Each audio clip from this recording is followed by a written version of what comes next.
Bien-aimés frères et sœurs en Jésus, la grâce, la paix et la miséricorde nous sont données de la part de Dieu le Père et de Jésus-Christ, son Fils, notre Sauveur. Amen. Pour notre méditation de ce jour, nous allons lire une fois encore dans Daniel 6, 10. Mais avant la lecture, nous chantons le 609 sur les ailes de la foi. La troisième strophe. Veux-tu marcher toujours pur, triomphant?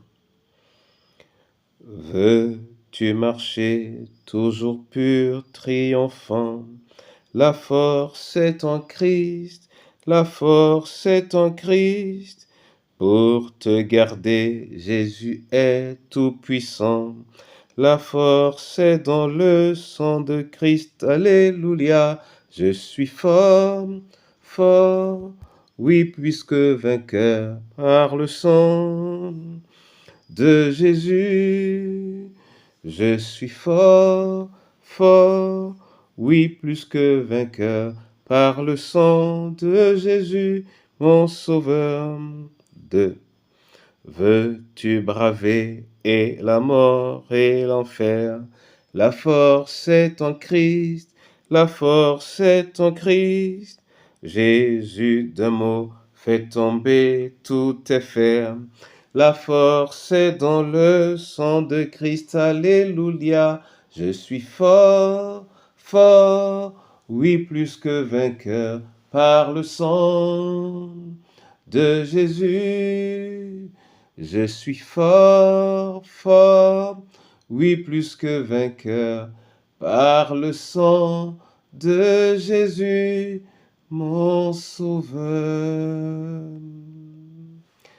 Sois béni, exalté Seigneur, et fortifie-nous dans ta parole, au nom du Père, du Fils et du Saint-Esprit. Amen. Daniel 6, 10, là il est écrit: Lorsque Daniel sut que le décret était écrit, il se retira dans sa maison, où les fenêtres de la chambre supérieure étaient ouvertes dans la direction de Jérusalem. Et 3 fois le jour, il se mettait à genoux, il priait, il louait son Dieu comme il le faisait auparavant. Amen. Nous admirons l'attitude de Daniel qui demeure constant malgré la nature des épreuves. Il n'a rien ajouté, il n'a rien enlevé. Il savait qu'il a une vie convenable qui peut lui permettre de susciter l'intervention du Seigneur en cas de besoin. Je voudrais particulièrement attirer notre attention sur la première partie où on nous dit il se retira dans sa maison, où les fenêtres de la chambre supérieure étaient ouvertes dans la direction de Jérusalem.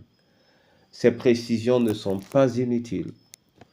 Dans sa maison, un lieu spécifique, un lieu particulier, où on peut agir en toute quiétude et en toute liberté, et on nous dit les fenêtres de la chambre supérieure étaient ouvertes dans la direction de Jérusalem.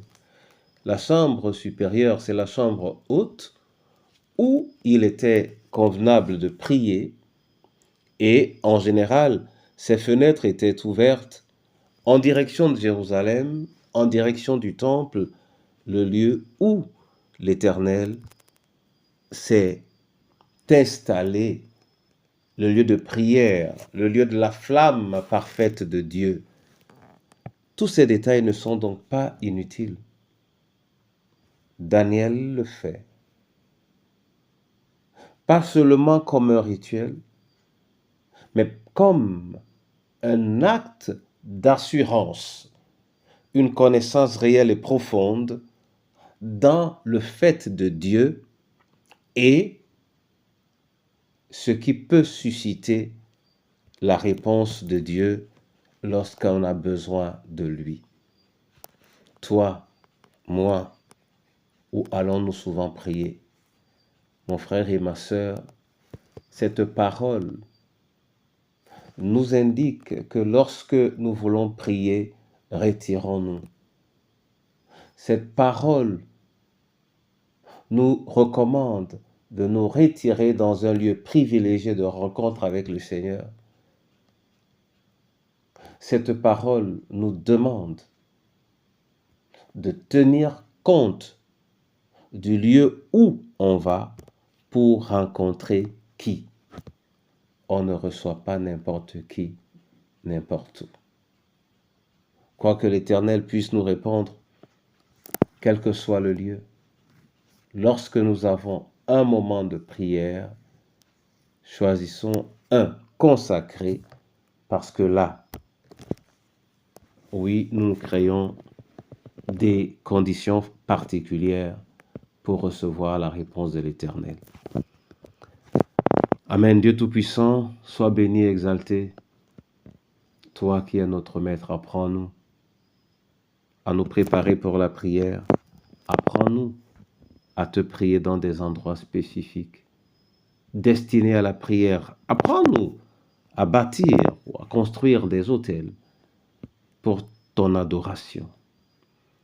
Entre tes mains, le veuf, la veuve et l'orphelin. Entre tes mains, Seigneur, le malade et le prisonnier. Entre tes mains, l'abandonné et le scellé. Entre tes mains, Seigneur, chacune de nos familles. Notre pays, je vais penser particulièrement à ceux qui sont dans la peine. Entre tes mains, ton Église. Oui, qu'elle soit un lieu de prière pour toutes les nations dans le précieux nom de Jésus. Amen.